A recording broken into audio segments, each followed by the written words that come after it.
If a father nominated a Mohel or a Sandik, initially he's not able to change to give it to somebody else, but nevertheless, if he did change, Taz says since it's only a verbal nomination, it's not binding, and therefore the second would become now the Sandik, or the second would become a Mohel.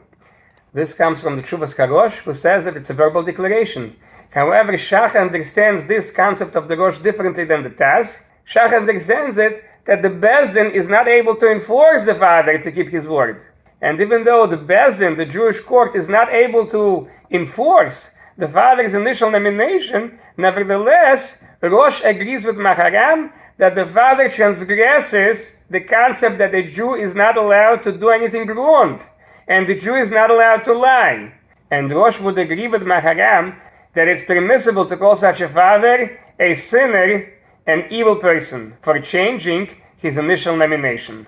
However, Maharam says that the initial verbal designation is binding, because that's the custom, that is the minhag, to appoint somebody verbally. Nevertheless, Rosh disagrees with that, says it's a verbal declaration, it's not binding, but nevertheless agrees that one is allowed to call the father a sinner for changing his nomination. However, in the case that the father found a different Mohel later on, who is a bigger specialist or who is more righteous, we understand that if the father would have had a choice initially to appoint the first or the second, he would have appointed the second because he's more righteous or he's more professional.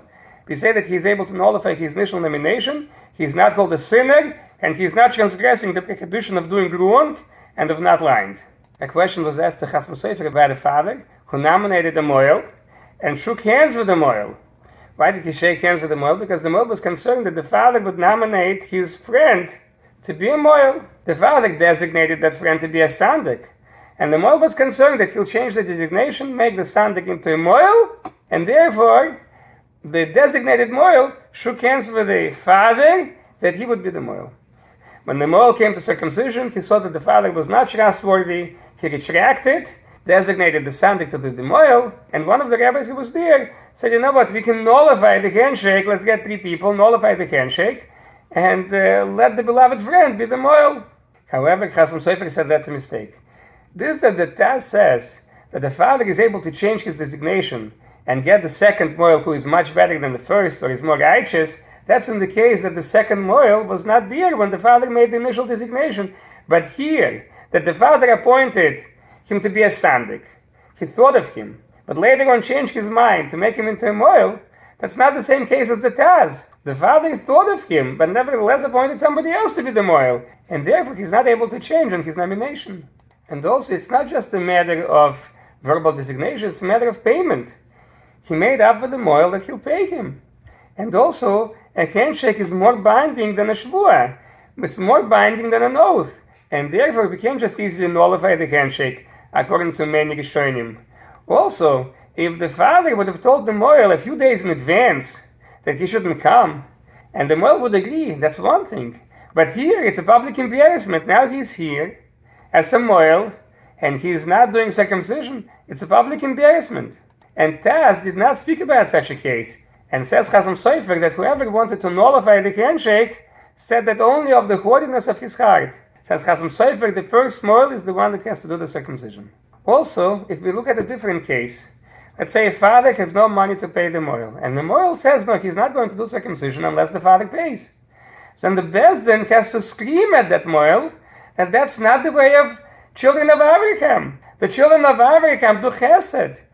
They do acts of goodness and kindness. It's not the way not to do circumcision if the father cannot pay. But let's say there is no other Mohel, and the father is really not able to pay, and the Mohel refuses to circumcise, even though the Bezdin tells him he has to circumcise. So it becomes the obligation of Bezdin, becomes the obligation of a Jewish court that the child should have circumcision.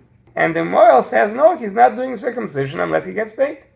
So Bezdin is able to tell him, yeah, we'll pay whatever he would like to get paid. After circumcision, they have the right not to pay him. Why? If really they could not force him to do it for free, and there was not enough time to find a different Mohel to do circumcision, then we'll say it's a case of a mitzvah. Then just like in the case of a grandfather who tells his son-in-law to learn with his grandson, meaning the son-in-law's son, and he says, if you learn with your son, my grandson, I'll pay you money for it. So we say, even though the grandfather could have found somebody else, could have found a different rabbi to learn with his grandson, and that's why the father thought that really he'll pay him. Nevertheless, since it's a case of a mitzvah, the grandfather does not have to pay his son-in-law, because the son-in-law anyways was obligated to teach his son. The same here, in the case of a mitzvah that could not have been done by somebody else, there was no time to find anybody else, the Bezdin was not able to force the Mohel, they would not be obligated, in the case of a mitzvah, to pay him.